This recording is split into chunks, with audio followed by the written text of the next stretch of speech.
What's up, everybody, and welcome to the first official video of the Horror Chronicles podcast. The Horror Chronicles. I'm your host, Ryan, and with me, as always, Mr. JT. What's up, everybody? And Mr. Bradley Wells is here with us again. Howdy, howdy. And guys, like I said, this is our first official video that we're actually trying to shoot here. Yeah, we're going on YouTube, buddy. Yeah, so hopefully this works out a lot better than you guys just looking at a picture the whole time. Yeah. You're able to see our ugly faces. And on top of all that, it was my first horror film introduction, too. Yeah, so oh my God. This is going to be pretty cool, guys. You really should have watched this with somebody and held their hand. Well, he's probably holding something while he's watching, I'm sure. Whoa. Wait, okay. There's the first edit. Wait, we can't edit this. Sorry, guys. No, anyway, yeah, like he said, he's not really a horror movie fanatic like me and JT are, but that's kind of what we like about it. But that's cool, though. I mean, it gives us a different perspective on, the things that we watch, and, now we've got Bradley here that can be like, dude, why the hell are you guys watching? And to be honest with you, this is a great movie for him to be. It really is. This movie is by far one of the greatest horror movies ever made. Yeah, and everybody, there's even people, and it's been said for years, and it still is said, that it's the scariest horror movie that was ever made. And what are we talking about? The Exorcist. The Exorcist from 1973. And yeah, I remember, I remember watching it when I can't remember the first time I watched it. I was kind of young. I want to say I was probably 10, 11. I watched it when I was pretty young. It's kind of funny, though. I probably watched it when it was on TV, so a lot of stuff got cut out of it. But, man, I just remember her, Reagan. I mean, there were points of the movie where I would have to close my eyes because I couldn't stand seeing I her remember. face. Okay, I remember this one time. I don't know who was watching it, but I just remember waking up. I remember waking up and just seeing that picture of her when she's just in the bed and it's all dark around her face and it's just her face staring. Yeah. Scared the living hell out of me, dude. Yeah. I mean, when I was probably 10, 11 years old, and you wake up and that's all you see on the TV. Right. Oh, yeah. Yeah, it's a bad deal. But before we get into the actual movie, the info on it, Brad, what did you... What'd you think? I mean... I liked the movie. Okay. It wasn't as scary as what you were really leading on to be. Well, that's because it's really dated now. Yeah, I mean, it really is. And I could see that too, but it didn't necessarily scare me, Yeah.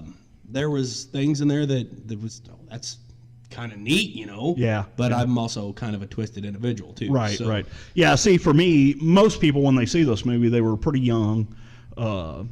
And as a kid, when you see this movie, it's terrifying. It really is. And when this movie came out, this movie came out in 1973. Mm-hmm. 1973 was a different time. We didn't have technology. We didn't have the movies that we have today. All we had was, this was some groundbreaking stuff. And it was crazy. When this movie came out, there were people running out of theaters. Puking in theaters. People having heart attacks. Out. It was crazy. It was crazy. I could see that in the for 70s. The time. Yeah, for the time it was made. Oh yeah. The effects were probably second to none. Honestly. Yeah. Oh yeah. Because they were really good. You couldn't see wires knocking over the pictures. You couldn't see anything like that like you do on a lot of old movies. Mm-hmm. But it just didn't hit my scare bone, I guess. Yeah. Yeah. Oh yeah. The thing that got me about this movie, especially when I was younger, is that it actually happened. Yes. Not the movie per se. This movie is based off of a true story, which we're going to get into here in a little bit. But the fact that it could actually happen to you, and the fact that you have me and you are same time people. We like to have control over our situation. Yeah. You have no control. Right. And you're losing total control. That's what got me about the movie more than anything. But like you said, the graphics were freaking great for the time. Yeah. Well, and the writing and the symbolism in the movie, there were so many things that at that time that they were showing you on screen that were truly happening in the world just the way they put the whole movie together was pretty phenomenal. Yeah, it was a really good movie. I mean, I'd watch it again. Yeah. So, if you people don't know, The Exorcist is about a 12-year-old girl that gets possessed by a demon, and these priests come to exorcise her. And we're not talking about a workout. We're talking about exorcising the demon. This movie starred Ellen Burstyn as Chris McNeil, and the very, very young Linda Blair as Reagan McNeil, Max von Sydow as Father Marin, and Jason Miller as Father Karras. Yeah, and the only other one I thought we would mention is Lee Cobb. Lee Cobb. He played Lieutenant William Kinderman or Kinderman, however you want to. Yep. The director was William Friedkin. Yeah. And this was based off of a book written by William Peter Blatty. Yep. And once we get through this, I've got a lot of information about him on how he actually came up with the idea for the movie or the book. The book. Interestingly enough, that he was actually he was one of the producers of the movie too. He basically, I mean, he wrote the screenplay and everything for it, so it's Right. And like we said, it was released in 1973, and it won 2 Oscars, and it also won 14 other awards and had 17 more nominations. Nice. I mean, and one thing that I want to talk about. Okay, we talk about budget a lot, right? This movie's budget was, I think they estimated around $12 million. Holy crap. Okay? It grossed $232,906,145. Which would be roughly somewhere around $650 million today due to inflation. Yeah, and around in there, and then you're talking about a $12 million project, and you grossed. I mean, dude, it blew it out the water. That's crazy profit. Well, once people started hearing about this movie and hearing about all the things that were happening, all these, the trauma in the theaters that was going on, it just drove the public into, I gotta see that movie. Think about us today. If we heard that there was a horror movie that people were like fucking dying in the theater, oh my God, I'd be all over it. We got to go see that, dude. We're gonna go watch that, and we're gonna send in Aaron. By himself.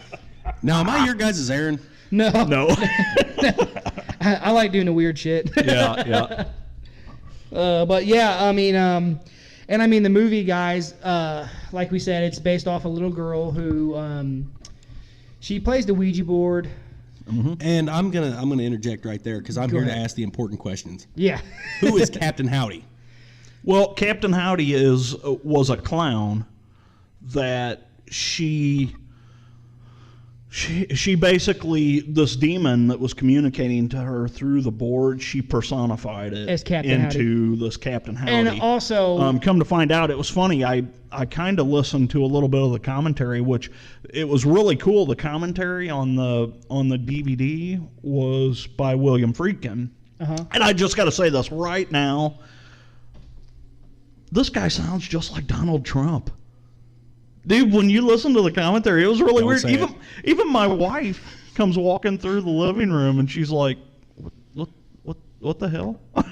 Move along. It's William Friedkin. Move along. But anyway, it was just kind of funny. It just kind of threw me.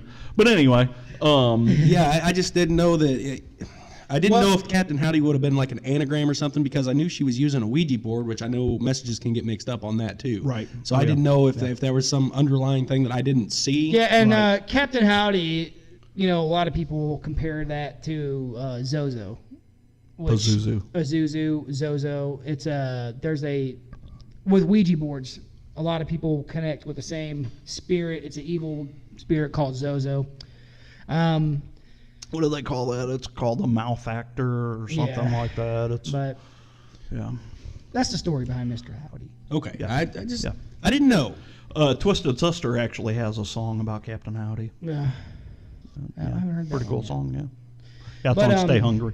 But yeah, and so they play this Ouija board, and like you said, she basically draws this spirit out, and they feed off of it, and she gets possessed. And what's cool is that it didn't happen immediately. You didn't see some demon fly out of the board into her body. Oh no, but that Ouija board scene was the first of the activity that happened. Oh right. Yeah. Whenever the planchette goes right to Reagan's hands, and the mommy looks and says, well, it actually you don't flies. want me to play. It flies out of her hand and goes to no, because the mom asked the question.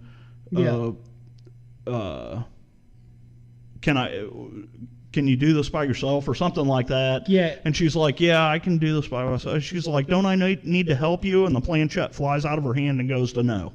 Yeah. See, I didn't pay that much attention to that detail. I just knew it flew out of her hands, and Reagan caught it. Right. Well, Reagan was actually holding on to it, and it flew up to no, and kind of freaked them both out. Yeah. Yeah. And I think she asked, am I pretty or something like that? I just kept. Do you think my mom is pretty? And it didn't respond. Yeah, that's right. You're right. That's right. So before that happened, okay, we kind of talked about a little bit about this whenever you first got here. I really Ryan's feeling himself up over there. I was showing everybody my shirt, man. I really the beginning of the movie, when they first introduce us to Father Marin, he is on an archaeological dig in Iraq. Got all these Iraqis out there, and he's going through this dig. What was interesting about that scene was they had found all these different not skulls, I'm sorry, they were heads off of statues. Yeah. There was a lot of statues around the area, which they don't really show you in the movie. I kind of found out about that from listening to the commentary, because Friedkin was talking about it. Whenever over there in Iraq, there was a lot of statues where the heads were missing off of them. Well, they started finding them in this dig. And this was an actual dig that they were doing. And when he approached these people, back in 1971 is when he recorded this movie, 71, 72. Or when he filmed this movie, sorry. The Iraqi government would not let anybody in with cameras. And he kind of went to the government and talked to them and said, hey, this is what I want to do. They said, okay, we'll let you do it, but you have to use Iraqi citizens, I guess. Yeah. In the movie. So yeah. all those people in that section were actual citizens of Iraq, and they were extras in the movie. Now, one of the I can't say the most important part, but one of the first important things that you see is when Father Marin climbs up on that hill, and he's standing on one side staring at the statue of Pazuzu or Pazuzu on the other hill. And it is really cool how they did that scene, and you really get that feeling of good versus evil. And he's like, I've been here before. I know you. Pazuzu knows him, and you can tell that. To me, looking at that, you can really tell that a battle is getting ready to start. Yeah. Oh yeah. And that particular statue shows up later in the movie too. Yes. Almost towards the end. I didn't quite see it as fighting, good versus evil, because in that very next scene, they were looking at one of the coins that they got, and I guess they translated it, and it said, "Fight evil with evil," or "evil versus evil," or something like that. Right. That's kind of where I got the cue at, and it kind of made sense at the end, whenever what was the first priest's name? Father Marin was the main priest, yes. but Father Karras was the other one. Yes. Okay. Whenever Father Marin at the end, he says, whenever he was offered bourbon in his coffee, he says, "The doctors say no, but I am just a weak man." Yeah. So that kind of plays into it too, I think. Right. Oh yeah, for sure. Yeah. And I mean, that's kind of like the struggle, you know. The struggle. Everybody's fighting their own demons. You know what I mean? And you know, you catch that in all movies. Like you'll see. And then you've got Father Karras. Yes. Who is on the cusp of losing his faith. I mean, he is. Well, at one point he states, "I think I've lost my faith." Right. I mean, he is. You know, he's basically a Jesuit priest who they have sent through medical school and trained him to be a psychiatrist for all these other priests in the you know, in the deal because I don't know what to call it. What do they call it? Monastery, I guess. I don't know. Yeah. Well, see, it was weird because Georgetown is actually a university that is run by the Jesuits. I didn't know that. Yeah, I thought that was really interesting because that's where all this takes place is in Georgetown. Which doesn't that kind of play off into the real true story behind that too? Well, What do you mean? You mean where they're from? Yeah. Yeah. It kind of does, yeah. Yeah, I think that's probably why they did that. That's one thing. I mean, we haven't really got into it, but we can. You know, this was based off of a true story, and there were a lot of things in the movie that were very, very accurate to the actual story. But then there's a lot of things that they had to change for filming and to kind of suck in an audience. Yeah. And believe me, you went through the numbers a while ago. They sucked in an audience. I mean, shoot, yeah. They, for sure. So many things going through my head I want to say, and I can't. Well, go for it. Do it. I gotta say it. Can't because of YouTube. I'm being a very nice guy. He's never nice. It's gonna be rough for me, but I'm doing it. I'm proud of myself already. I've kept my mouth shut for For what, 5 minutes now that we've been recording? Well, I'm talking about I've kept things in my head. Well, that coin that they picked up at the very beginning that they translated that says evil versus evil or fight evil with evil. Right. Father Marin, correct? Mm-hmm. I could not ever get his name down for some reason. But Father Marin actually kept that as a necklace. Mm-hmm. So he was holding on to that phrase for some reason, right. in my opinion. And if you notice, whenever they actually started the exorcism, the demon never attacked him whatsoever. Like, right. I mean, mentally attacked him, not physically attacked him. Obviously, right. he got attacked, but yeah, I mean, it did, puke on him, but it wasn't attacking Marin like it was attacking Father Karras. Right. Like the demon kept making stabs at Father Karras, and I think right. that goes back to him losing his faith. He was weak-minded, right. And the demon knew it could pick that scab just a little bit. And that's more. the whole thing about exorcism. As we get into the real story of it, they talked a lot about so the character Marin was based off of this character Bowdrin, Father Bowdrin. You're talking about in the real story? The real story. Well, yeah, William. William Bowdrin. Yeah. Bowdrin. Bowdrin, however you want to pronounce it. However Bowdrin. You want to pronounce that. But he. Joe Dirt. They talked about that, how. You lost your train of thought, didn't you? I kind of did. I'm sorry. Sorry. You were talking about how they made the connection between Father Marin and Father Bowdrin, or they talk about there's a story in the actual real story about the demon attacking him. Yeah. And what happens, and we'll get into that here in a little bit. Sorry, I watched you losing it, and it was like a train wreck. I was like, I wanted to help, but I just wanted to sit there and watch it happen. And it was kind of like my mind just went blank. I was watching like, I'll watch back. Don't worry. It's going. What the it's hell? going. It's going. You One can thing see it in my I didn't eyes. necessarily quite understand why it was there was the statue in the church, how it was desecrated. Well, they were talking about. I think the reason why they did that is to just show that this thing was not only attacking this girl and the home, but it was also attacking the church. And I think that is why they did that, the desecration of the Virgin Mary. which was horrible. You know, bloody tiered that was a horrible scene. And all that. Yeah. I got you on that. Yeah, and I mean, and that goes into, with Reagan, it's like the decimation of innocence. Right. Because I mean. Right. In the movie, she was 12. Yeah, and I mean. 12-year-old girl. 12-year-old girl, and the things that, and you'll see a correlation with this again with the actual story that happened. Right. The things coming out of her mouth, the things she was doing.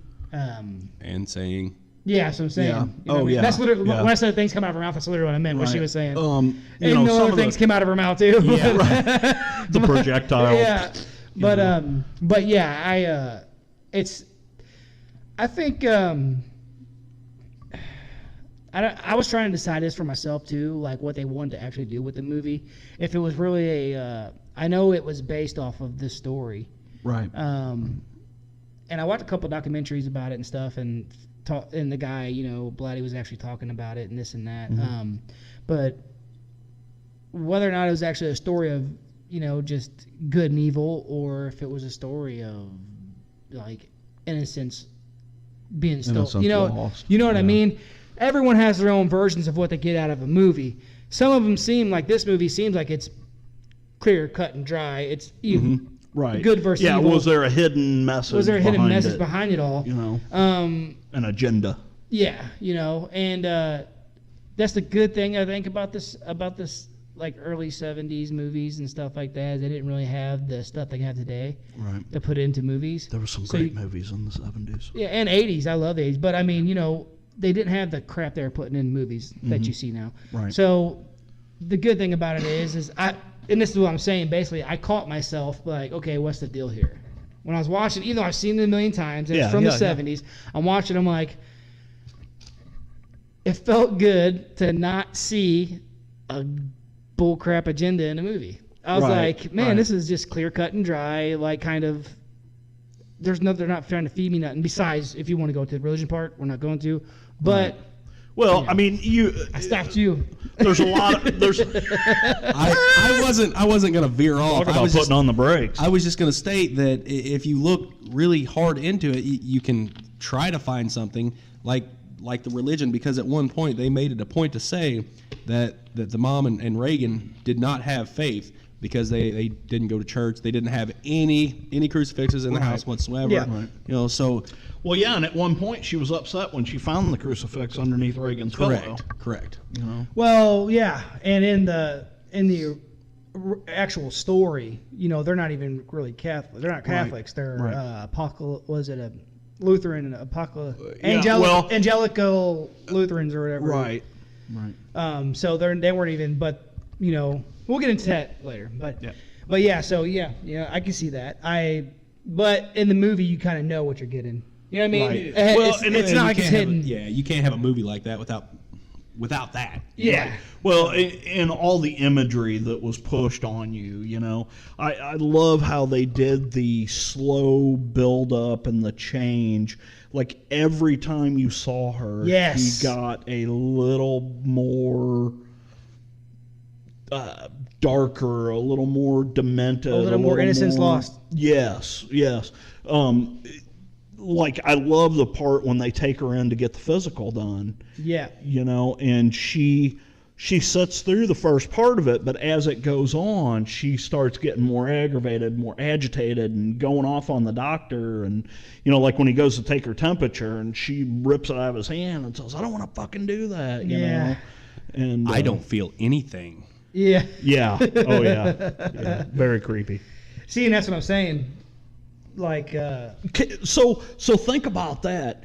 This movie and the message that it is sending to people, and you've got this young Linda Blair playing this part, and she's having to do these things and say these words, and what does that do to a kid's mind? Well, probably nothing, because she couldn't watch it in theaters. Right. Oh yeah. She could act in it, she just couldn't watch it. Right. Yeah.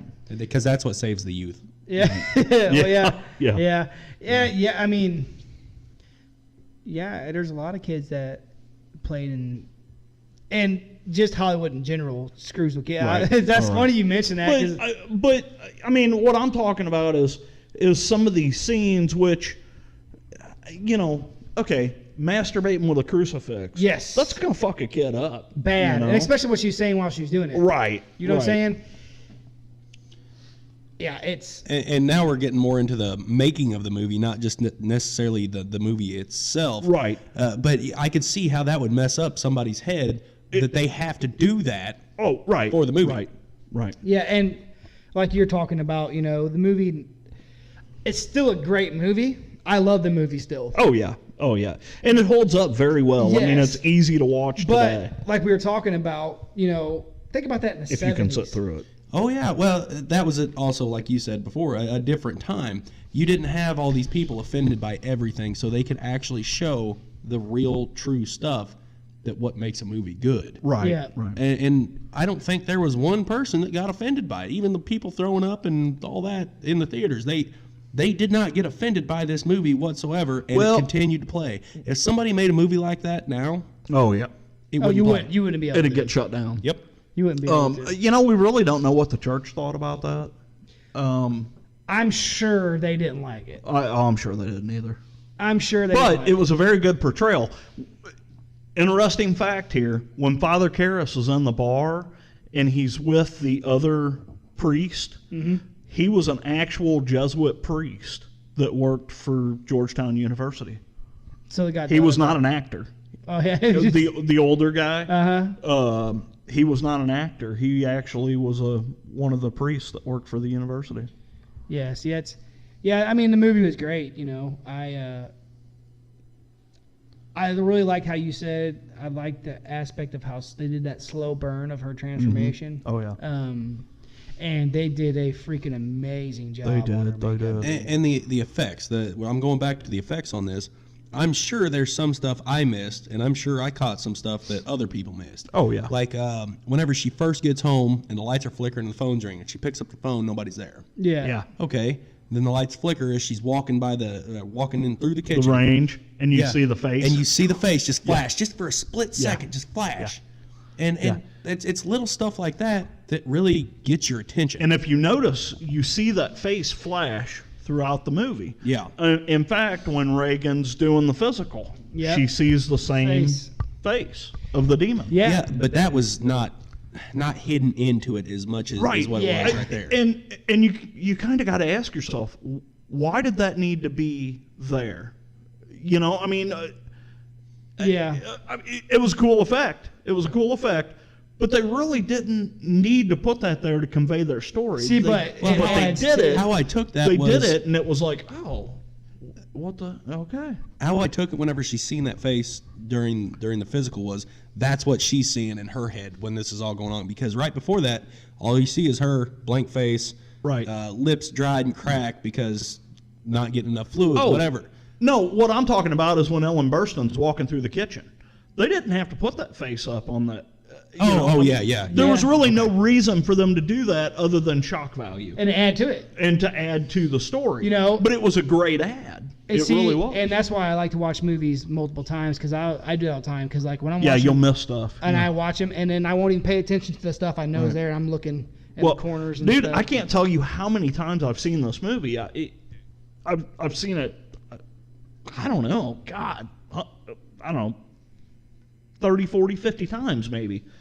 And I still, this morning as I watched through it, I still caught some stuff that I had missed. Yeah. Yeah, and like with Brad, how he was talking about, he sees it differently than me and you will see it. Right. Because we are horror lovers. Yeah, we see movies and we see aspects of it of, like he said, the quality of the way they gradually added to her being more and more disfigured, and the way they maybe made her eyes look in this one is different in this one. Right. And we see all that, and I'm not saying you didn't, but like we're coming from a horror heads type of deal. Right. And you're coming from it as an open-minded, it's a movie. Yeah. And I see what you're talking about there, but I'm also looking at it like I'm trying to get scared watching this movie. Yeah. You know? Right. Okay. And I got you. I'm not going to say I'm not a horror fan because I liked it. I truly did enjoy it. Yeah.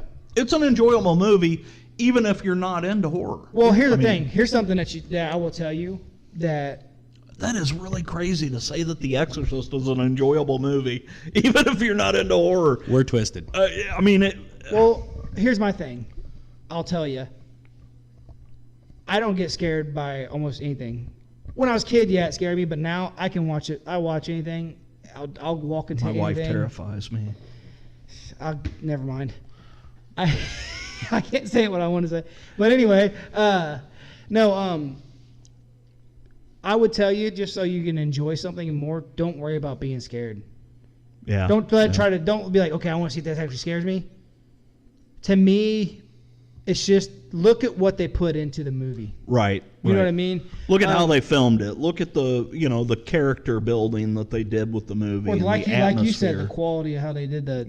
Yeah, I liked every aspect about it as a movie to watch, but I'm not going to watch a comedy special and see the effects they put up. No, I'm watching a comedy special to laugh. I'm watching a drama show because a current girlfriend. Because you want to cry. Not currently. I'm watching a drama because a current girlfriend would have wanted me to. I'm not going to obviously watch those on my own. Yeah, but sure. You gonna lie? The Notebook was all right. Either way, it's not about this. I actually do like the Notebook. Whatever. But I want to watch a horror film to feel horrified. Yeah. Well, yeah. But there's so many out there that aren't horrifying. Dude, like just the other night, me and him sat out here and watched the Evil Dead remake. Great movie. God, dude, that movie's so freaking good. And I wasn't scared.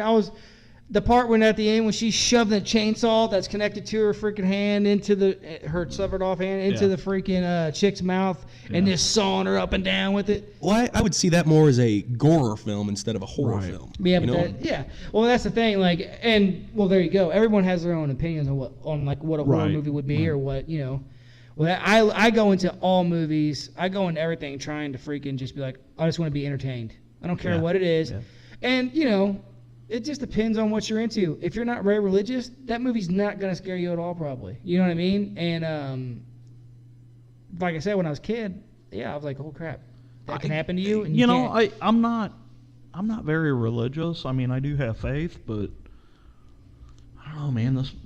This movie's still disturbing. Like I told you today. Today has been a day of. I'm pretty disturbed today. See, to me, I've watched The Exorcist. I've read all this stuff about being possessed and demons and Satan and maybe that's another goal of what the movie's trying to do is to get you to look into it to add to that factor that this actually happened. Now I'm looking into it, and this could happen to anybody. See, it could, and that's where this movie's coming from. And this happened to a 12-year-old girl in Georgetown. In the movie, in the movie. In the movie, this could happen to anybody. Yeah, and my thing is like, it's not really that scary to the average. You could look at that on both sides of the fence. You could look at that from the 12-year-old girl's perspective of being possessed by a demon, which she ends up not remembering that she was even possessed, or you could look at the horror aspect of being the parent. That's what I was getting ready to say. That's so fucking you're in my head, dude. I was gonna say neither of you guys have a kid. I have cats and dogs.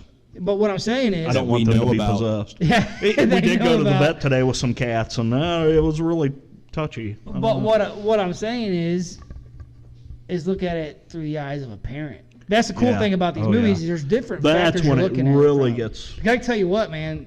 Like, just like for instance, when me and you watched the new It remake, the part where at the beginning when Georgie's brother gets his. Speaking of that, I need a date for next weekend. Deal. What's coming out? Pet Cemetery. Oh yeah, we gotta go see that, and we gotta go see the. Us came out this weekend. It's out now. Yeah, I've heard. I don't know that I'm really that. I've heard. I want to. It looked really good. I want to see it, but I've heard a lot of mixed for reviews. Hey, if we're gonna do it, we got to cover everything. But back to my point real fast. What I was saying before I lose it. When we were watching It, I don't know if you've seen the new one Well, there's a part, he's got his little. I have a. At the time, my son was the same age as his little brother. There's a part. Do you remember me? I even told you, in the theater. No, I just thought about the video you sent me the other night. Oh yeah. I might put that up on. I don't know if I want to or not. But anyway. I don't want. My son was about the same age, and I'm gung ho about this shit. I love this shit.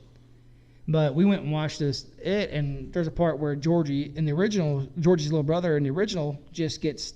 It's Georgie is the brother. Georgie is the little boy. His little boy, and he gets basically kidnapped, killed by it.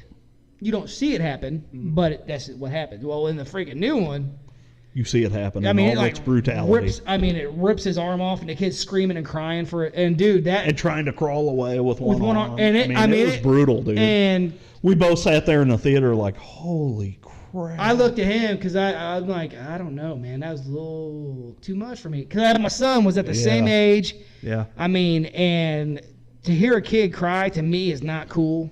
Not really a kid crying, but a kid begging for his life. Right. You know what I mean? Well, added on to that, me not having kids, to hear a kid cry is pretty creepy. horrific too, especially when I'm home alone. Yeah, exactly.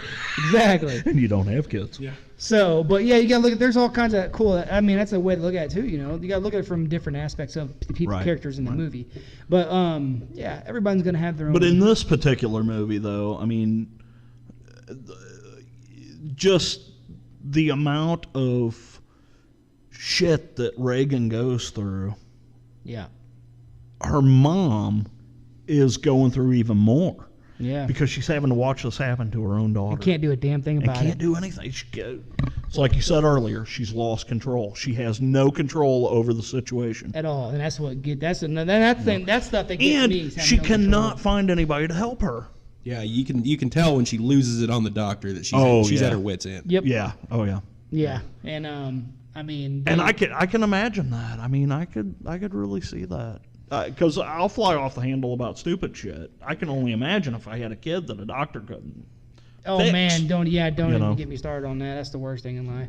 But I mean, and if you haven't seen this movie yet, I mean, shame on you. It's been out. Granted, there's people like Brad it's been out for 35 years who aren't in the horror movies that much. And I watched it in its entirety today. See, so there you go. It's been out for 45 years. I'm sorry. So I mean,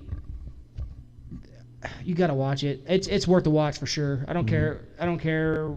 Like, it's definitely worth the watch. It may be 40-something years old, but it holds up. Yeah. It's a good watch if you want to watch something that's going to make you think. And all the way to the end, dude. The scenes at the end when the priests are there, and like she turns into Karis's mother and starts talking to him in Karis's mother's voice. Why you do it to me, Timmy? Yeah, exactly. I mean, it Timmy. just so creepy. Dude, so creepy. Bad, man. So creepy. And there's so many scenes in there as we get into the real story of this. There's a lot of stuff in the real story that was in the movie. Yeah. My biggest question I have currently is about the ending. Damien or Father Karras, he's on top of Reagan, and he's punching away or slapping away, and he says, "Take me, take me," and then he, I guess, gets taken and thrown out the window. What he's doing is he's trying to get. He has seen this girl suffer so much. He is trying to get the demon to come out of her and take him, because the demons they want to go into a priest. I mean, that's the ultimate screw you to God. I've just possessed one of your priests. So he is trying to drag this demon out of her because she's just killed Father Marin. Yeah. Well, the demon has. So he gets this demon to come out of her into him, and you'll see that when he stands up, he struggles because he's got the face of the demon, and then he shakes his head, and then he's got his regular face. Yeah. And then he shakes his head, and he's got the demon face again, and that's when he throws himself out the window trying to kill himself. Yeah. Because if you remember in the movie, that is how Burke died. Uh-huh. He goes out the window. You don't see it in the movie. Yeah. They tell you about him falling down the staircase and his head being turned around. all the way around. Yeah. Now, that being said, after Father Karras jumps out of the window, that's not exorcising the demon. That's not getting rid of it. It's not. Yeah. It's not. So what happens after that? It's free. They don't tell us. It's free. It's free to possess again. There you go. It's free. But it was cool that at the end of it, when Karras is laying at the bottom of the stairs, and the other priest, I think is Father O'Malley or Yes. O'Malley. Yes, and that's an actual. Yeah. He comes up and he offers him last rites, and he's That was the feminine one, correct? No, the feminine one. Yeah, the one that was playing the piano at the party. Yes. Before. Yes. Okay. Yeah. I didn't really think of him as feminine. Well, he said his idea of heaven and how he said it was. Oh yeah, I got you. Yeah. I got you. I mean, I was trying to put that. Move along. I was just trying to identify it. That's it. Yeah. No, we see where you're coming from. I see what you're saying. But yeah, and then after that, he shows back up at the house, and Reagan doesn't remember anything, and she gives him a hug and a kiss on the cheek. Because really he is one of the ones that kind of got this all started, because he was really good friends with Karras and helped Karras along through the movie, trying to find his faith, and Yeah. But then he's got the pendant from Marin, the one that you were talking about, and he tries to give it to her. He tries to give it to to Chris McNeil, the mother, Ellen Burstyn. Tries to give it to her as a memento, and she gives it back to him because she. No, I think you might have shit. that backwards, because it ended with him closing her hands on it and her getting in the car, or like her already in the vehicle and leaving with it. No, she gives it back to him. Doesn't she give it back to him? I don't think she gives it back to him. She tried to give it to him because one of the helpers found it in her bedroom. That's right. You are absolutely right. I'm sorry. She found it in the house. Yep. That's right. Yep. One of the helpers. And she tried to give it to him, and he gave it back to her. Okay, that's right. You're right. Yeah, because that priest's like, this thing's possessed. I don't want to do that. Yeah, I'm out. I'm gone. I'm not taking back that. I'm not taking that back to the monastery. So yeah, I mean, just great movie all around. I mean, definitely. there's not a lot of jump scares. There's just a lot of creepiness. This movie, the second half of the movie is like over the top creep factor. And that's the cool thing talking about jump scares. The cool thing about the movie is the fact that it's not jump. There's scenes where it's literally just her laying in the bed, breathing, staring at the screen, right, staring at the camera, right, which is creepy. That's You're like, okay, dude. So and I like how it mixed in a little bit of comedy in there too. And before you go to say what part did you say was comedy, they showed was comedy. Father Karras working out, running, exercising per se, before he had to perform the exorcism. Yes. So he was exercising before he was exercising. He's here all week, folks. He's here all week. And it's funny because you say that, it actually comes into the real story, and we'll talk about that here in a little bit. Yeah. All right, guys. I think we should get into the real story. So, maybe a smoke anyway, break first? great movie. If you haven't seen it, you need to check it out. I mean, it's been around for decades. I mean, go get this movie. I mean, it's a phenomenal movie. Let your kids watch it. Freak them the fuck out. Oh, man. I recommend it. Yeah. Cool. Yeah. All right, so now let's transition over to the real story of what happened. May I propose a small break first? Sure, let's do that. We're going to take a little break, and then we'll be right back. And we're back. Okay, so we've talked about the movie. Great movie. We've talked about all kinds of different aspects of it. Now we're actually going to get into the real story that this movie was based off of. There's a lot of information here. We could talk for hours about this. We're going to try and condense it a little bit because this video is running a little long. But yeah, let's just get into it. So we all know that the story, the novel, The Exorcist, was written by William Peter Blatty. Mm-hmm. Okay, he got the information from the Jesuit priest that worked. He was the assistant to basically William Bowder or Bowden, however you want to pronounce his name. So this movie was based on a true story that happened in 1949. Now it depends on what you look at on this story. It claims that it happened in a place called Silver Springs, Maryland. The family that it happened to actually lived in Cottage City, Maryland, which I don't know. Maybe they're a suburb. I don't know. But so it didn't happen to a girl. It actually happened to a boy, a 14-year-old boy. And I believe the guy's name, the Jesuit priest that gave him the story, was Walter Holleran. Yeah, Holleran. So the boy, we don't want to say what this kid's real name is. We know what it is. Call him Richard. We're just trying to help the family. A lot of people call this kid Robbie. Okay, so that's where I'm going to go with it. We're going to say Robbie. And I'll probably end up just saying R because. Yeah, there you go. I'll say Susan. It's rated. I'll say Susan. Oh, a boy named Sue. So anyway, this happened to a boy. We'll call him Robbie. He was born in Cottage City, Maryland in 1935. He was the only child. In January of 1949, at the time he was 13 years old, they started getting these disturbances in the house. They were hearing scratching in the walls, and from the floors, and scratching sounds, and from what I heard too is like the very first one that happened, they were hearing the water dripping. Okay, I did not catch the water dripping. And the family was like, check it out. They could not find a source of the water. They kept hearing it, and that was the first happening, from what I understood, from what I read. Yeah, there was also a coat flew off the hanger. Out of a closet. Closet. There's all kinds of stuff in here. here. A Bible would rise from a bookcase. Kitchen table tipped over. I've got a list of occurrences that happened.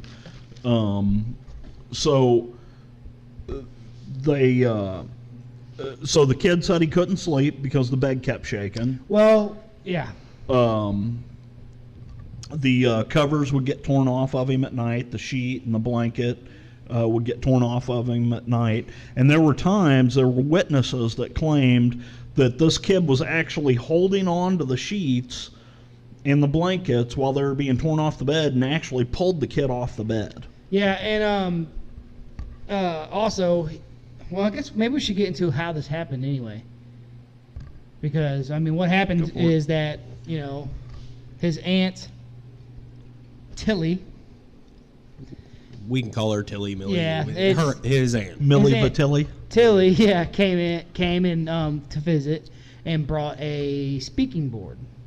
A Ouija board. Or talking board, or Ouija board. And they played with it for hours. Yeah. Trying to contact someone, didn't really know what they were doing, and just kind of did their thing. Well, so... Or the aunt knew what she was doing. Yeah, she was a spiritualist. Yeah. From what I understand. Yeah. So, yeah, they played with this thing for hours. Right. It's really weird. Whenever these occurrences first started happening, they thought that it might be because of the aunt. Yeah. What is strange about that, though, is, excuse me, the aunt actually passed away on January 26th of 1949. Yeah, and then a month which later. was shortly after these occurrences started. So she hadn't even passed away whenever this stuff had started, but it got worse after that. And so they kind of thought that it might have been her spirit trying to communicate with the kid. Yeah. And from the research I did, it appeared as though R tried to contact his aunt through a Ouija board by himself. Right. Which we all know is not a good thing. They call that transmigration. Yeah. you should never use a Ouija board by yourself. You should always use a partner. Yes. With your Ouija board. They claim that if you use it by yourself, the spirits can actually come through the board and possess you. Yeah. And it's called transmigration. So was this kid actually using the board by himself? Some of the stories that I ran across point to him trying to communicate with his aunt, like you guys just said. Yeah, because they were really close. Right. And just like for a time frame, this is all happening within like I think a couple months. It was like a couple months in there. This whole thing happened. Yeah. What a lot of people don't realize about the movie is it was very closely based on what happened with the family. To an extent, there was some moving around that they did trying to get away from it and couldn't get away from it. Well, this event also spurred several other things too. Like it was Thomas Allen wrote a short novel in 1993 called "Possessed: The True Story of an Exorcism" too. Yeah. So this movie was not the first inspiration that happened for this event. Right. Yeah, it's so basically after the aunt died is whenever the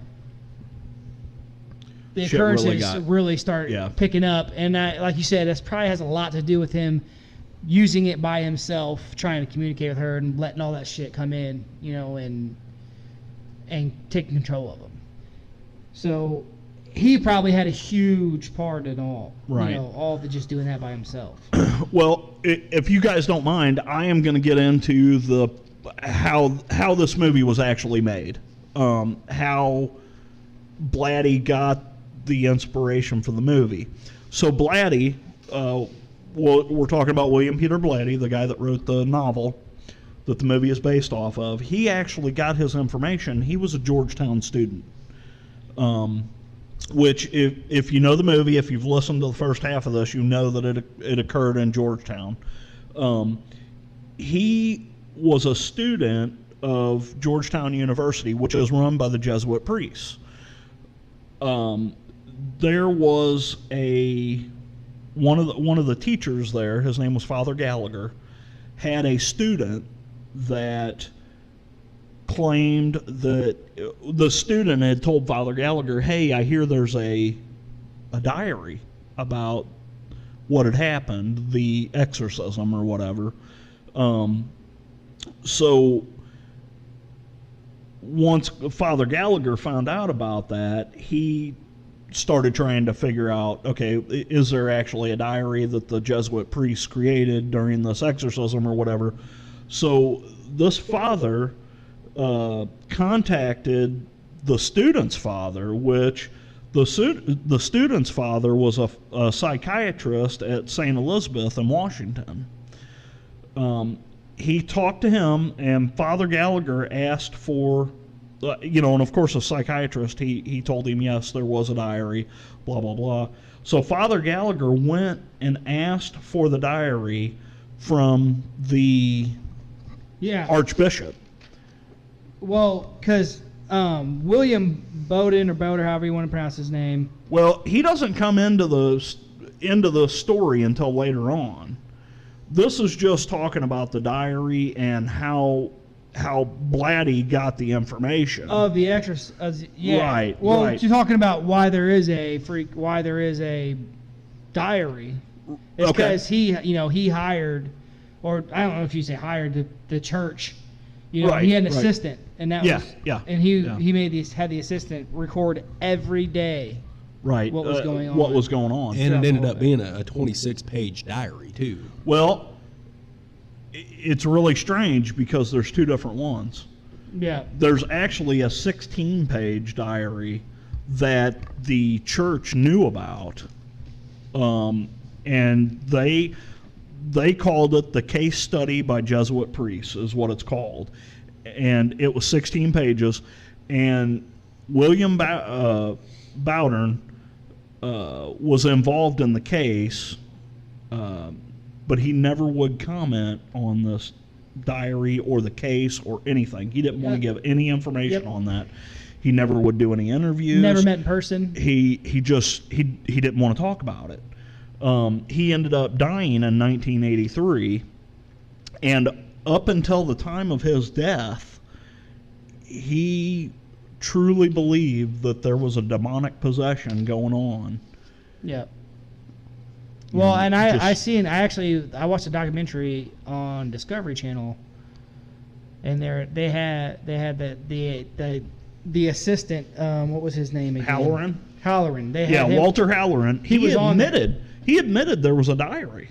Well, yeah, he's the one that was writing it. Yeah, he was one of the participants. He was the last, at the time, I can't remember when this documentary was made, but he was the last living person that witnessed the whole thing. Right. Well, and it's funny because they claim that there was a 16-page document. Well, now you had just talked about a 26-page document. What's interesting about that is so we all know the story. Well, we haven't really told them the story yet, but basically this family moves from Cottage City, Maryland. The Aunt Tilly lived in St. Louis, so they come to St. Louis to be with some other family. Yep. This kid ends up at Alexian Brothers Hospital during the exorcism. I'm just going to touch on this real quick. He ends up at Alexian Brothers Hospital during the exorcism. The exorcism occurred in several different places. It wasn't all in one place. Oh, yeah. Whenever they finally went into this room, they found in a desk, we're talking years later, they found in a desk a 26-page manuscript about the entire event. Yeah. And it was not found until 1978. Yeah. And so I'll let you keep going, I guess, That's until crazy. you want to get into the... So 1949 is when this happened. Yeah. And this 26-page document was not seen until 1978. In 1978, well, I don't want to get into that. We'll carry on with the story. So if you want to talk more about what happened in Maryland. Basically, well, I just had a little snippet cut out. This is basically they're already in St. Louis because we all know they left. They went to St. Louis, and that's where everything really started happening. Well, I have a lot of stuff before they went to St. Louis. Well, I mean, if you got if you want me to roll with that, go ahead. So the family, they've contacted all these doctors. They've done all these physicals. They cannot find anything that's wrong with this kid. Every test comes back normal.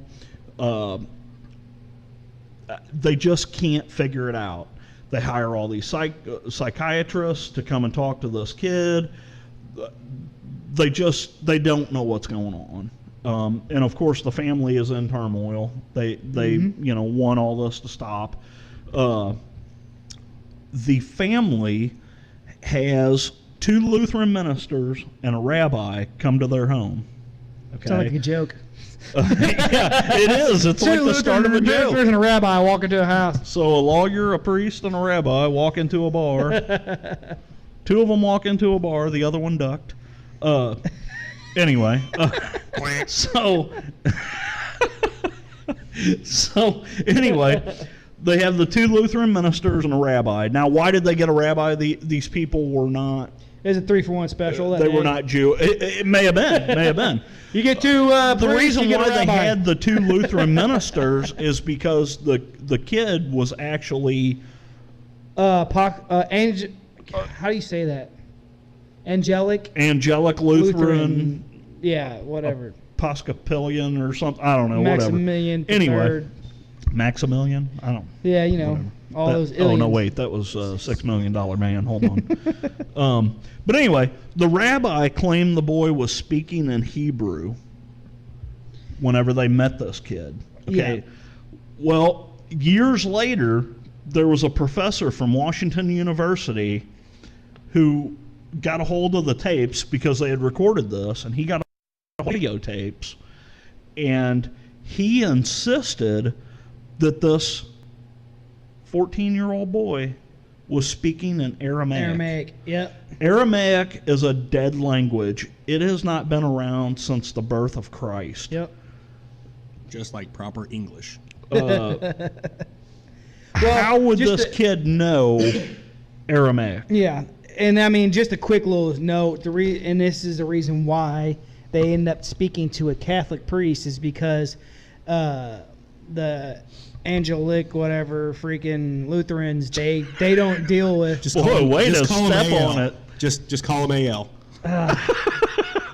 Brangelina, I mean AL. They don't deal with possessions. Right, they don't. So, they don't. Well, interestingly enough, the Catholics don't either. They do, but I see the look on your face. They do, but they don't. They have tried to dismiss it for centuries. They've been dismissing a lot of things. I'm not going to get into. So, as we move on with the story, we're not going to touch on that. Moving on.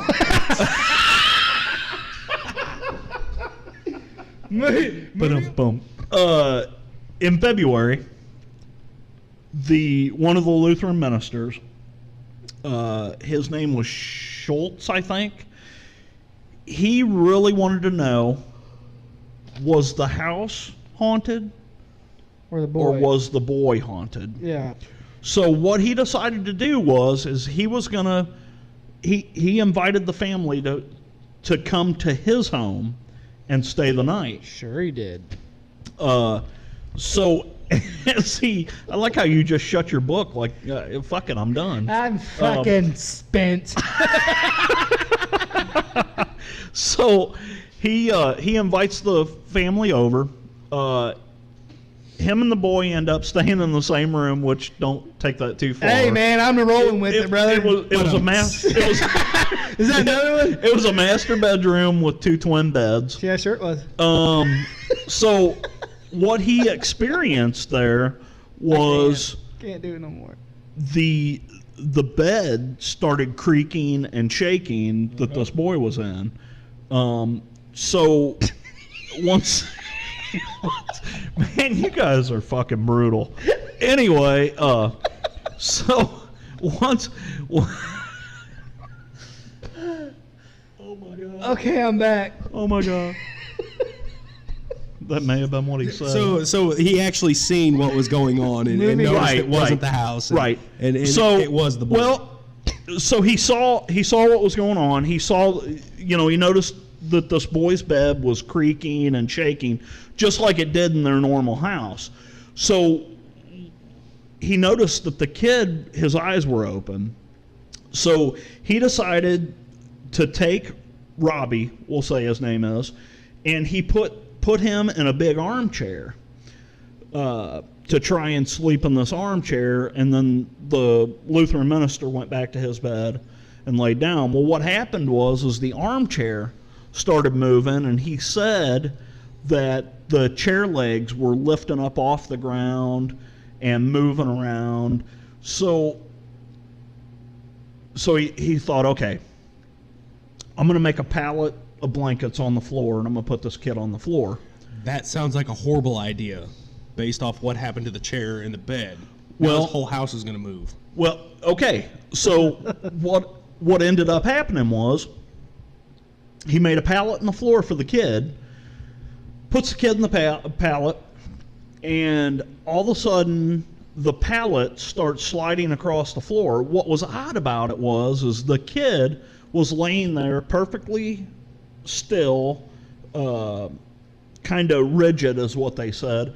And as the pallet was sliding across the floor, they said the blankets and the sheets weren't even wrinkling. Like, if you move blankets across the floor, the blankets will move and stuff. It's like it almost lifted up off the floor and slid across the room. Like a magic carpet. While this kid was laying on it. Yeah.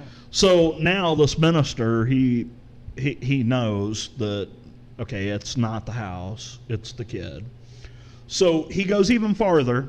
He contacted a friend of his that is a parapsychologist for Duke University. And this guy's name was J.B. Rhine. J.B. Rhine decided that he was going to come to Cottage City and see this kid because he wanted to experience it for himself. So him and his wife come to meet this kid, and after they meet the kid and they do some little investigation or whatever, this parapsychologist from Duke University, we're talking Duke University, like one of the most prestigious schools in the country. Aren't they ironically named the Blue Devils? They are. Him and his wife deem that this is classic paranormal activity or poltergeist activity, which, if you guys don't know anything about poltergeists are prankster spirits that attach themselves to people, and there's a lot of theory out there about, is it stuff that you're controlling with your mind? Yeah, I got 2 little poltergeists at my house right now. You do. You really Aren't do. they a step below malevolent? Yes. Well, the whole poltergeist thing is it really a spirit, or is it some sort of psychokinesis that you're creating, be it subconsciously or consciously? Are you creating this energy, which we talk about energy all the time? Oh, yeah. Are you creating this energy that's making stuff move? But I don't think that energy would have been able to make him speak in a dead language. Right, yeah. So there was a lot of I guess misconception there of, you've got this Lutheran minister that's saying, there's something going on with this boy, and then he calls his buddy in and he says, well, I think it's just poltergeist activity. It's just poltergeist, buddy. You got a poltergeist. Right. It's all well, and we'll get into Poltergeist some other time because that's probably one of my favorite movies. So after this is when the family decides to come to St. Louis to see some relatives. May I interject? Sure. No. I think that's what we're all about, interjecting here. I interject.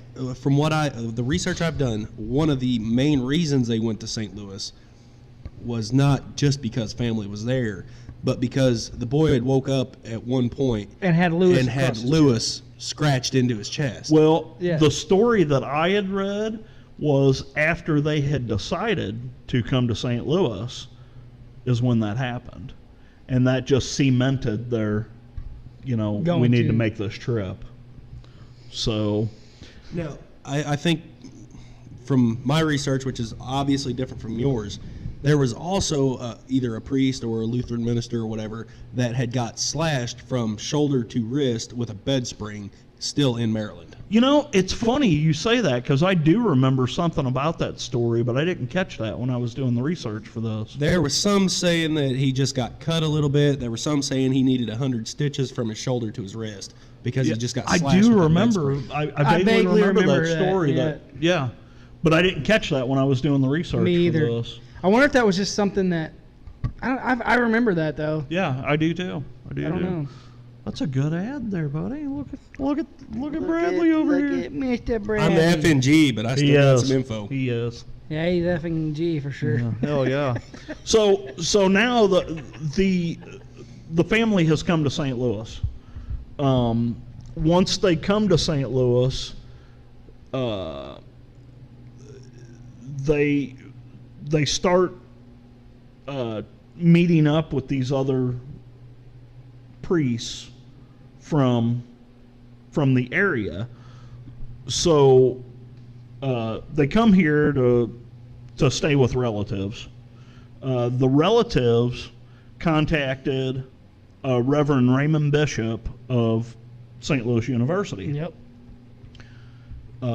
He looked into the case and brought in Father William Borden. One of his buddy, he called his buddy and was like, "Hey, check this out." Or Bowden. Sorry. Bowden. Gotta see this. Well, Father William Bowden was Check this shit out, was bud. the pastor at St. Francis Xavier Church, which is at the corner of Grand and Lindell, which I know that area because I grew up in St. Louis. Yeah. In fact, I went to school right down about a half a block down the street from that place. The original church is not the original church. No church is not even The there. original church is not there anymore. It's been demolished, and they've rebuilt a new church there. Yeah, move those away from me. But yeah, very interesting. Yeah, the original church, I think, was at least the wing of it was demolished in 1978. Yeah. But the room that the exorcism was performed in, or at least ended in. Oh, hold on, because you're talking about the hospital.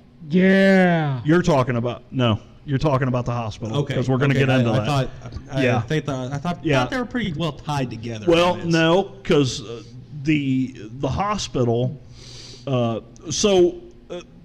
The actual exorcism of the real boy, okay, happened in several different locations. Starting at their home. It started at their home, and then it moved to the rectory of this St. Francis Xavier Church. Rectory. I bet it was out back. And then one of these times we're going to get into the Borley Rectory, and you guys are going to be a little screwed up on that.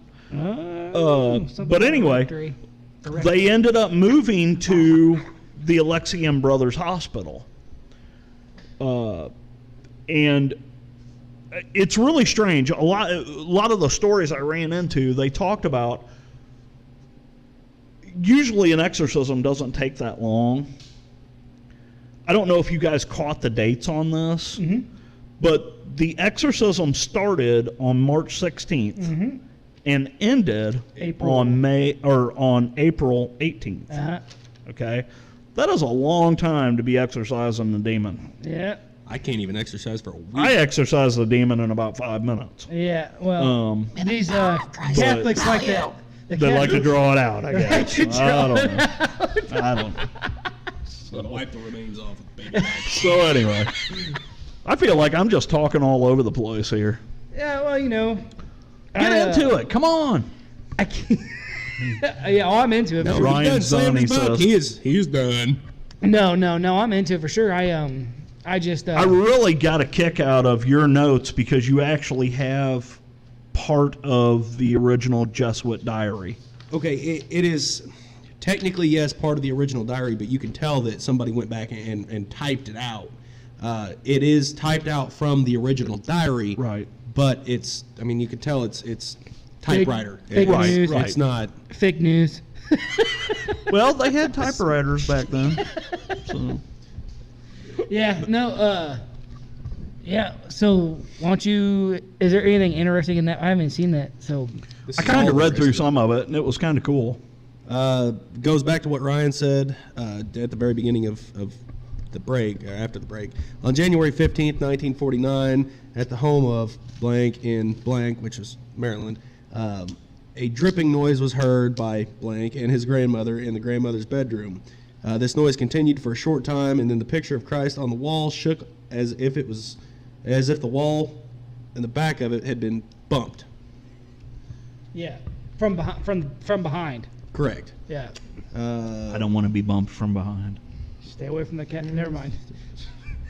They kept hearing scratches in the walls. They kept thinking it was rodents. And then at one point, they said, "Is this you, Aunt Tilly?" Get it?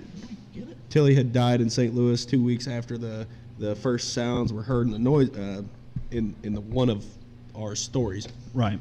The mother continued asking questions, but heard no verbal reply. She asked this question: "If you are Tilly, knock 3 times." There were waves of air striking the ground. Oh, sorry. I'm trying to read this, and it's not printed that great.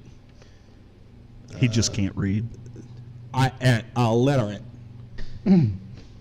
He's a college graduate. College masturbate. If you were Tilly, knock 3 times. There were waves of air striking the grandmother, mother, and the boy. The 3 distinct knocks were heard on the floor. Ooh, and we know a little bit of something about 3 distinct knocks. Yes. I think that's probably for another day, though. Well, I mean, just for Oh, I've got 2 hours of details on the number 3, yeah, the number just 6. for the sake of this, people probably already know 3 knocks is the mock of the Holy Trinity. So The Father, the Son, the Holy Ghost. But they went on to, they asked it for 4 knocks, and it knocked 4 times. Correct. Yep, that's the next thing on there. Then there followed claw scratchings on the mattress. Was this never mind. That was an interesting concept about, well, I say concept. That was an interesting part of the story, was the words that would show up on this kid's body. Yeah. Like you had mentioned earlier, the Lewis. Yeah. There was something about they had asked it question. It escapes me. I don't remember exactly what it was, but it answered no. But the way it did it is it did an N on one wrist and an O on the other. Yeah. See, what it was is the parents and the family were still using the Ouija board, and okay. See, I didn't know that. see, yeah, from what some of the research I did, they were still using it, trying to get in contact with whatever was going on with the boy. He was upstairs at the time, and they had asked a question. I can't remember what it was. Something about, is this Tilly or something like that, blah, blah. And it answered, but it answered in this kid's skin upstairs. And whenever they asked the question, the kid freaking started screaming because it was coming up on his body. Right. And they all went there and looked at the kid, and it said that. Okay. But the fact that they asked it to knock 3 times, and it did, and then knock 4 times, and it did. Now, I know a demon that's possessing somebody can be not exactly truthful. Right. Well, the demon is a liar. Correct. It mixes lies with the truth. That is correct. And That's but straight what from if the movie. what if Aunt Tilly was actually there, and it didn't get worse until they moved to St. Louis, because Tilly was trying to help there, and she was kind of trying to protect R from the demon. Yeah, and that's It's and a good anything is possibility. possible. That's the thing, like that's why I tell you, not to freaking, you basically get what you ask for when you deal with this. When you mess with Ouija boards, especially by yourself. Yeah. I mean, Oh, yeah. you don't know what's coming through. I used to play with a Ouija board all the time, but I never did it by myself. I say we get a Ouija board and do it on one of the episodes. I've got one in the garage. Of course you do. Of course you do. No, actually, I already I got don't. two. My wife won't let me I already have got one. 2 little demons at my house right now. I don't need any more. Well, go play Ouija with them then. We'll go You have should fun. see. You should see the video that I sent in the other day. Hey, if we're going to do it, I say we go to that house you were talking about last week. Okay. I thought for sure he was going to be like, fuck no. Love it. Down for whatever. Yeah, for sure. No, we will. We'll get into some stuff. But yeah, so that was a story on that they were asking questions, still using it, and basically them feeding into, still using it, and they're starting to believe into it. They're getting into it. That energy's feeding that and making it that much stronger. Yeah. Oh, yeah. Yeah.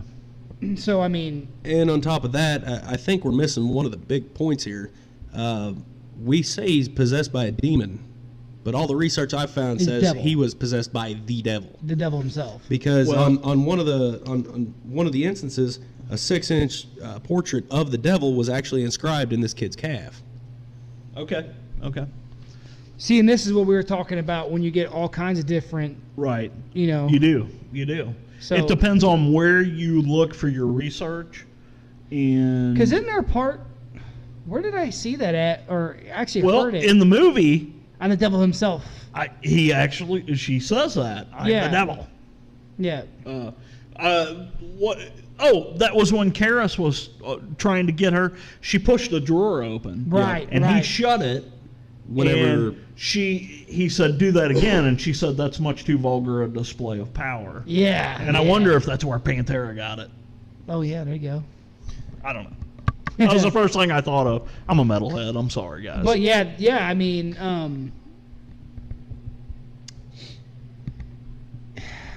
lying or not, the end of the research all came out to be the same too. yeah. Right. How it was banished from the boy. My thing is this. Here's how I feel about it. If you, coming from a religious standpoint, which we have to with this movie, if you believe in the devil, I just really don't think that.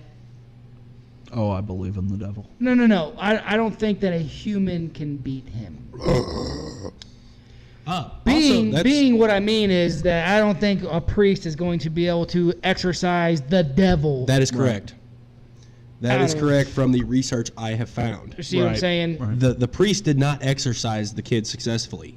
It ended, from what I found, it ended because the priest called upon Saint Michael to come banish the devil for him. Right. Yes. And the boy claimed that he saw Saint Michael with a flaming sword. Not only that, but they say that the boy literally said out of his mouth, but it wasn't his voice, "I am the Archangel Saint Michael. I banish you from this." Basically, they're saying that the Archangel came through the boy. Okay.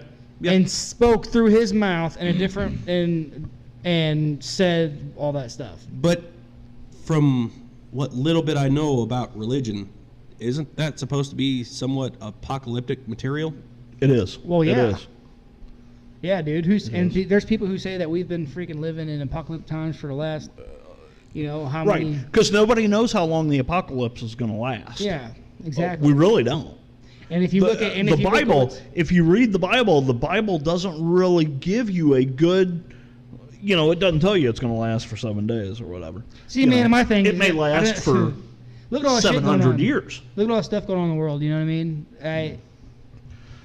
There's a lot of stuff in the Bible that I don't want to get into religion because I worry about some of our listeners. I just don't want to do that. Yeah.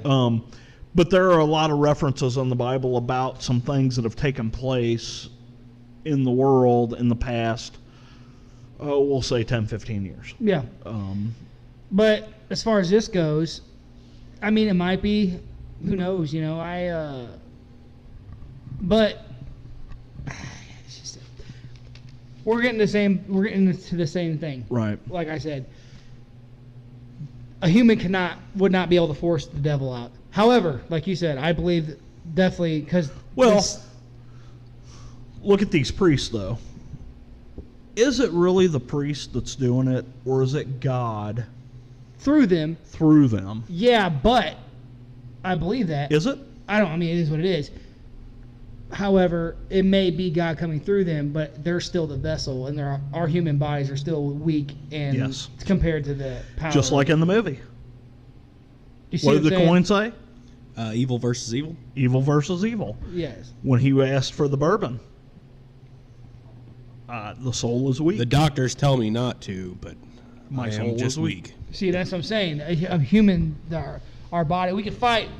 The thing about humans we do have a strong will. We will fight to the freaking very end till we're dead. Right. We will fight to the very last breath. Or we'll fight until the enemy's dead. Exactly. Yeah. That's what I'm saying. Victory or Valhalla. Yeah. But my thing Valhalla. Is, you know what I'm saying? But my thing is that I would be more apt to believe that it was a devil if the stories that they say that the Archangel Michael came through, and because he would definitely, and by him coming through the boy's body, that's him forcing the devil out of his body. From the this is towards the end of it. This is April 18th, 1949. Yeah, that was the end of the exorcism. It was Roland responded with a tantrum, screamed that he was one of the fallen angels, Lucifer. But Ern kept reciting the Lucifer, the angel of light. Yep, God's right hand. The fallen angel, yes. But Ern kept reciting, hey, Michael, we need you. Could you come down? He didn't say it like that. Yeah. He was just right. Until 11 p.m. when Roland interrupted in a new masculine voice. Roland said, Satan, I am Saint Michael. I command you, Satan, and other evil spirits to leave this body in the name of Dominus immediately, now. And that was like one of the last spasms he had before falling quiet. Right. Yeah. Yep. So, I mean, there you go. And I would be more apt to believe that. Yeah. Than believe that a human priest had done it. Don't get me wrong. Right. Well, I'm positive that they were keeping you in mind when they did all this. Well, yeah, of course. Duh. They were. I'm that fucking important, son. No, but I mean,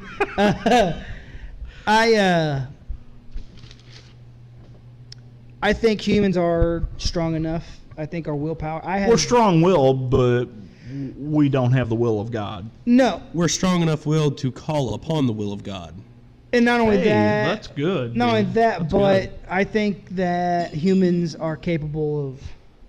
I don't know what the hell that was, but And I was have, the to cup. say, I have to say what I just said there was me looking at religion objectively from my side of things. Yeah. If you believe in that. Yeah. at least That's it what I was gonna say. objectively and not offensively.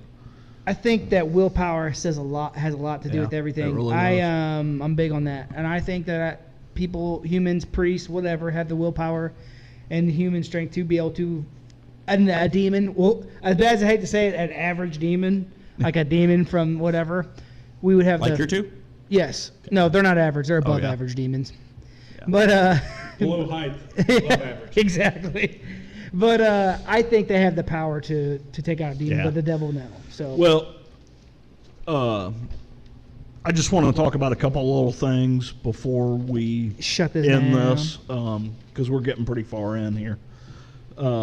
So there was a guy, his name was Steve Erdman. Okay, he wrote in 1975 a manuscript about this whole situation.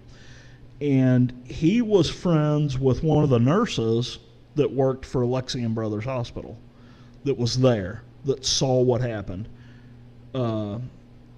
This nurse, which was a male nurse, that doesn't really matter, but they claimed that they saw supernatural events.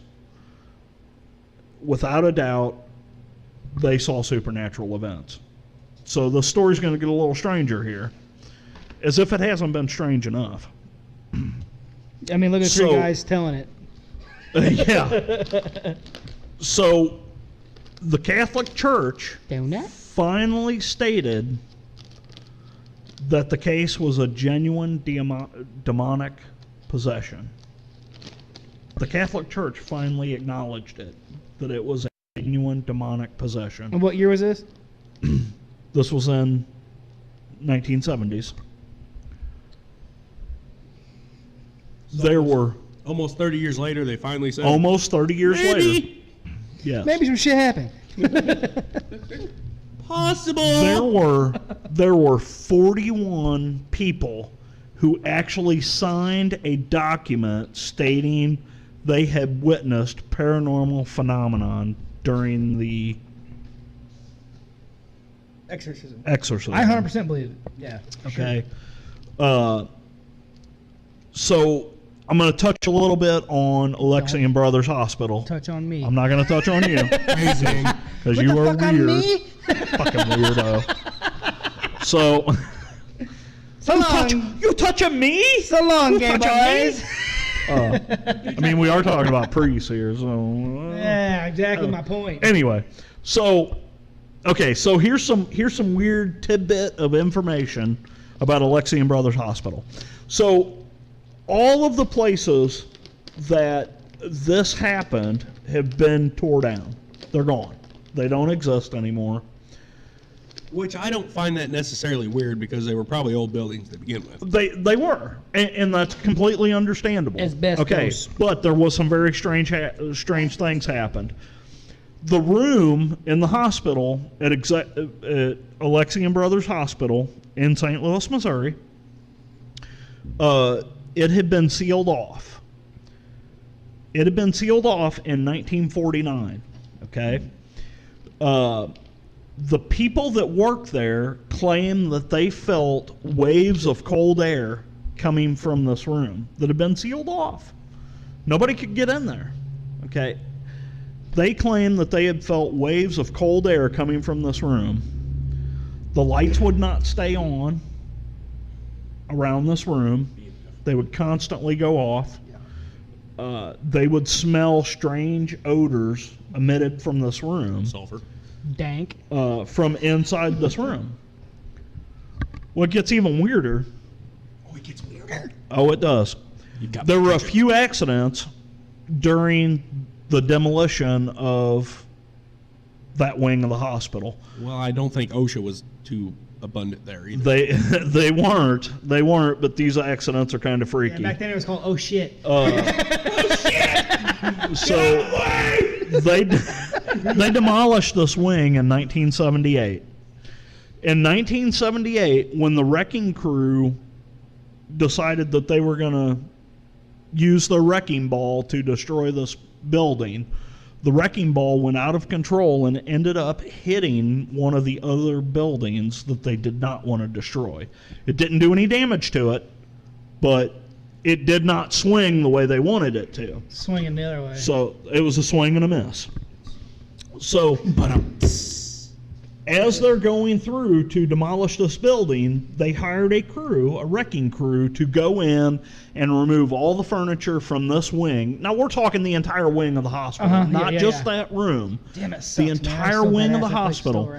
They hired a wrecking crew to go in and remove all the furniture and anything in there before they actually demolished the room. So this wrecking crew ended up breaking into the sealed room where the exorcism took place. This room had not been touched since 1949.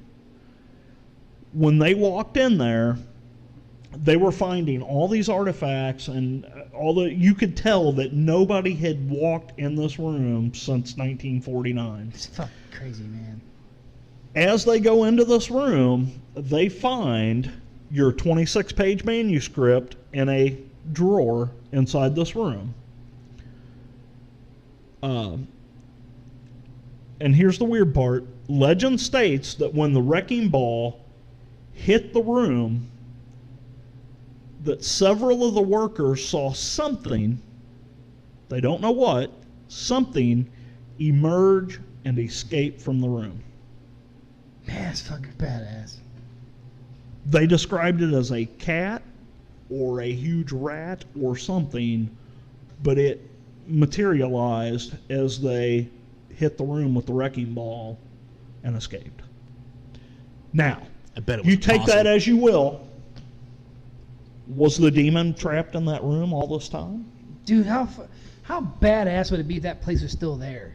God dang, that'd be freaking sweet, man. What was weird is growing up in St. Louis, we had Alexian Brothers Hospital.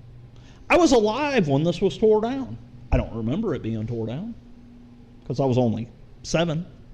God, dude, that'd been so crazy. Did they man. catch which way it ran off to? No, that was not in the story. They just saw something emerge from the room and run off. That's pretty crazy, man. So, pretty cool. There is a lot of information out there, guys. If you really want to get deep into the story, Troy Taylor wrote a really good book called Haunted St. Louis, and he's got an entire chapter about the St. Louis exorcism. If you're interested at all, I would highly recommend it. It's a really good read. I actually found the same story, and he released a book a few years ago called The Devil and All His Works. Same story is in that book too. Depends on what you're into. If you're into St. Louis hauntings, get the Haunted St. Louis book. If you really want to know about the devil and all, everything, like from the beginning of time, all the different stuff about Satan, The Devil and All His Works is a really good book too. So, right on. Yeah, man, that's crazy. This has been a really fun episode. Well, It's been very creepy. Yeah, that's the thing. Stories like that, man, they get to you because you have no control. You know, really don't. 1 minute you're there. Same thing like we talked about aliens. People who believe in aliens. You know what I mean? You got no control. If you get abducted by an alien, they take you up there now. Things you do. They're probing you all night long. Yes. I don't want to be probed all night long. All night long. But Sweet man love. all right, we've been drinking too much, and Speak for yourself. we're on camera. Anyway, guys. Call an Hopefully this Uber. went through. This is our first video, and Yeah, we'll see how it turns out. see how good it turns out. And hit us up on Facebook, Horror Chronicles Podcast. Just type it in; it's easy to find. Give us some stuff you want to talk about. Let us know. I mean, we'll do whatever you guys want to do as long as it's not illegal or as long as we can't get caught. Yeah, we kind of trampled all over the movie tonight, And we're gonna make sure I say Nothing weird. Creepy, but we won't do anything weird. Yeah, no, but we didn't really step yourself. over it. We did good. I liked it. Hit us up on our email. The Horror Chronicles podcast at gmail.com. Yeah, THC. No. I was going to do that, but then as I thought about it, I was like, oh, that's probably not a good idea. Yeah, people have it already. Fireside Chats has it. So. But hit us up, guys. We're going to end this one before we go any further, this madness. Hope you guys enjoy it. We love you. Keep telling everybody else about it. Subscribe on the YouTube page. Tell everyone, just hit subscribe. It's easy. That's all you got to do. Very easy. Hit subscribe and let us know what you want to hear. We want some ideas. We got plenty of our own, but we want to know what you guys want. So let us know. And hopefully it's more of the bearded guy on the show. Yeah, me. Oh, never mind. His butt cheeks are hairy though. Yeah, they are. Collar and cuffs to match. All right, guys, Oh, we're gonna end this stuff. We love you, and until next time, Keep it creepy.